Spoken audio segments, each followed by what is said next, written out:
Olá, meus alunos. Nesta videoaula eu gostaria de tratar de um tema que, a meu ver, é candente e urgente, que é a questão da rendição da classe trabalhadora diante das reformas neoliberais e sua ressurgência ou seu ressurgimento político.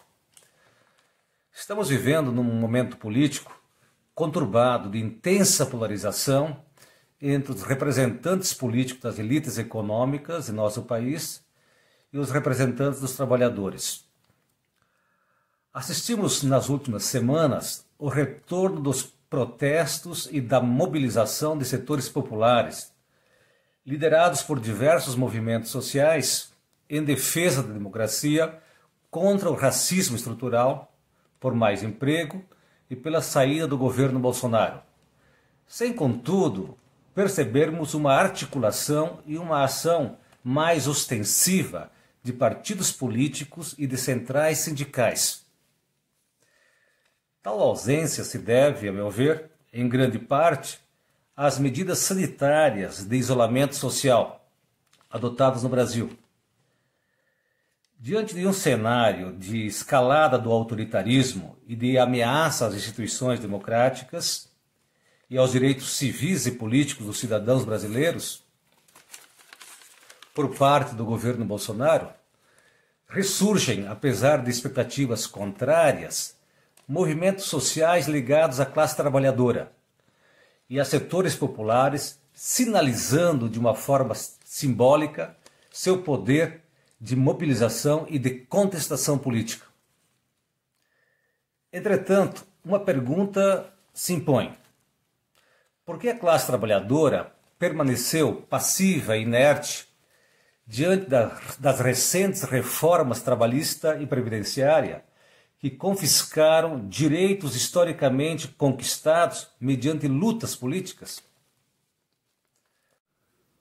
Ora, no Brasil, assim como em outros países, a classe trabalhadora carece de consciência de classe e de lideranças políticas.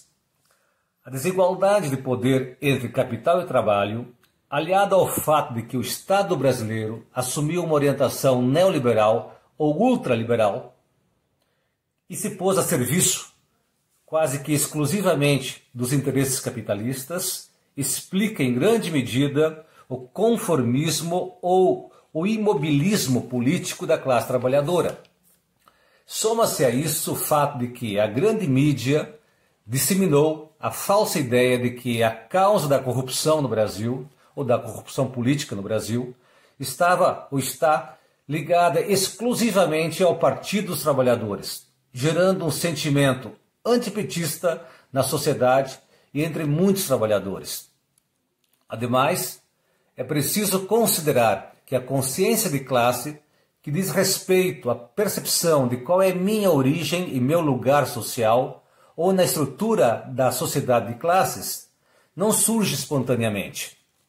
Ao contrário, requer um processo de formação que se dá na praxis histórica ou política, no engajamento e na militância política. Via de regra, nossos líderes sindicais são incapazes, na maior parte das vezes, de mobilizar os trabalhadores, seja porque se rendem ao pragmatismo corporativista, às disputas internas de poder, seja porque são burocratas a serviço do governo. Por isso, não possuem capacidade de liderar. Muitos sindicatos se conformaram à ordem social estabelecida, lutam apenas por melhorias salariais, mas não contestam a perversidade do capital.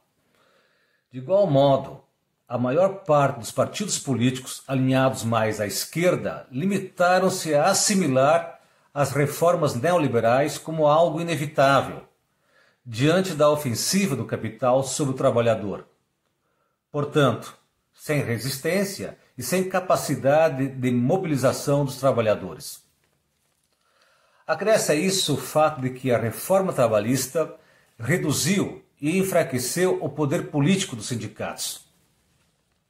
Ora, quando a formação política da classe trabalhadora inexiste, A ação política da classe trabalhadora tende a ser imediatista, tende a perder o seu grande objetivo, que é a transformação da sociedade.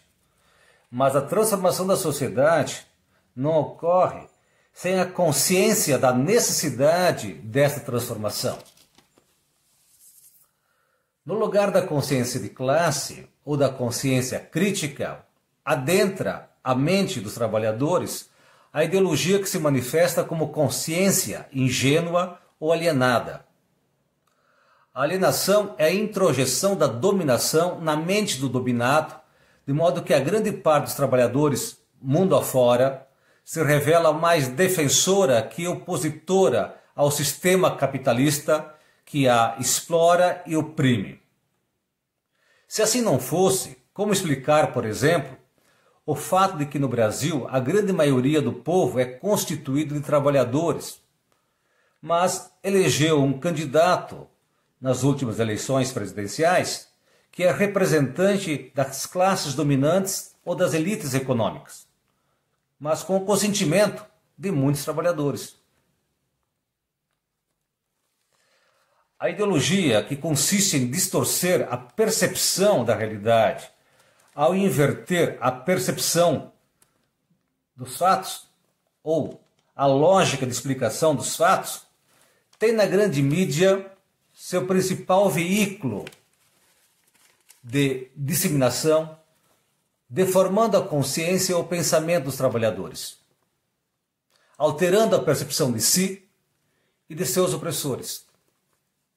Se as classes sociais não podem ser extintas sem a extinção do capitalismo, a consciência de classe, por sua vez, pode ser sufocada ou impedida por algum tempo.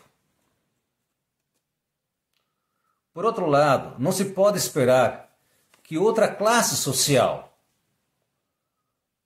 ou mesmo que algum segmento social, como por exemplo da juventude, do movimento negro, do movimento ecológico, do movimento feminista, possa por si só protagonizar o processo de transformação e de superação da sociedade capitalista. A classe trabalhadora precisa se engajar e incorporar esses movimentos sociais para que os seus direitos civis e políticos sejam assegurados na sociedade capitalista. Mas a classe trabalhadora não pode deixar de nos ensinar que toda forma de exploração e de dominação é uma exploração e dominação de classe. O poder econômico impõe sobre os trabalhadores, sobre os negros, sobre as mulheres e os indígenas, estruturas sociais, políticas, culturais, econômicas e ideológicas de dominação, a fim de segurar os seus interesses. É do interesse das classes dominantes a fragmentação desses movimentos sociais, porque deste modo permanece intocada a estrutura econômica de dominação e exploração. É sob o conceito de classe trabalhadora que se dá a unificação da consciência explorada, na luta por sua emancipação política. Ou seja, a pulverização da luta política da classe trabalhadora é uma estratégia do próprio capital para manter a sua exploração. O que é particular não se compreende sem o universal, enquanto totalidade. Por exemplo, o racismo e a opressão sobre as mulheres não se explicam suficientemente sem a exploração e a dominação econômica da sociedade capitalista. Por isso, a superação da opressão sobre os negros e sobre as mulheres não é possível sem a superação do capitalismo, deste sistema opressor.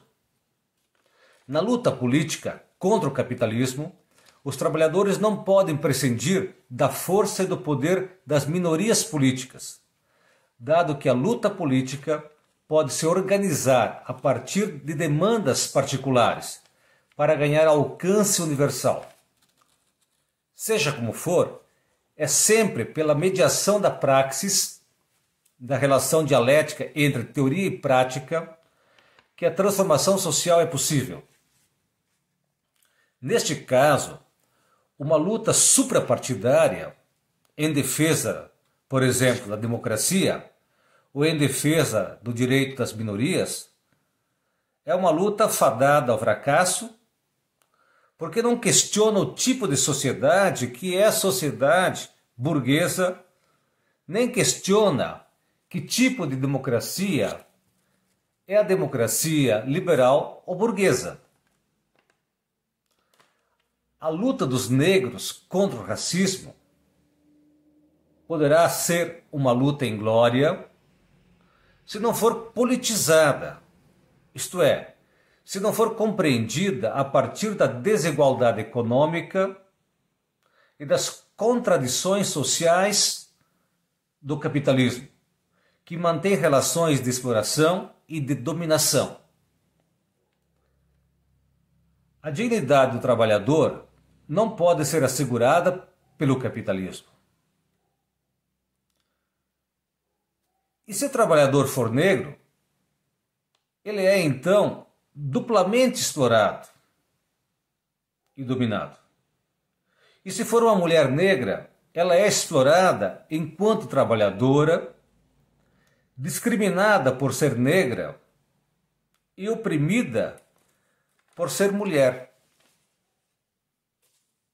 Evidentemente que existem fatores históricos, sociais, políticos e culturais que nos permitem compreender a consciência alienada. Porém, o fator ideológico perpassa todas essas esferas da vida humana e tem sua raiz na estrutura econômica. Por isso é o fator preponderante na produção de ilusões e de uma consciência alienada. Nesse sentido, somente um pensamento contra-hegemônico, capaz de resistir criticamente e de se contrapor ao sistema dominante, poderá vencer a ideologia dominante ou ao menos desmascará-la. E para encerrar, gostaria de deixar uma questão para a nossa reflexão. Onde se deve dar a formação da consciência de classe e de líderes políticos da classe trabalhadora? Ao que parece, os sindicatos e os partidos políticos abdicaram da indeclinável tarefa. Até a próxima.